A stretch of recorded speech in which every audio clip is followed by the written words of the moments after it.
Hi guys, good morning. তো সকালে আমি ঘুম থেকে উঠে পড়েছি। তো মা আমাকে একটা জিনিস দেখাতে নিয়ে গেল। তো দেখতে পাচ্ছি ওখানে একটা ঘুঘু বসে আছে আর ডিমও পেড়েছিল। তো আমি সকালবেলা ঘুম থেকে উঠে পড়েছিলাম। তো ঠান্ডা লাগছিল।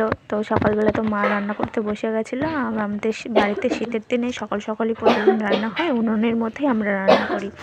আর উনুনের মধ্যে আমি একটু ঠান্ডা লাগছিল সেই জন্য করে নিচ্ছিলাম, কারণ আমি মুখ চোখ ধুয়ে চান করে নেবো, সকালবেলায় চান করে নেবো। তো এদিকে আমাদের রান্না হয়েছিল বেগুন ভাজি করেছিল আর আলু টমেটো দিয়ে মাছ দিয়ে ধনেপাতা দিয়ে একটা তরকারি রান্না করেছিল।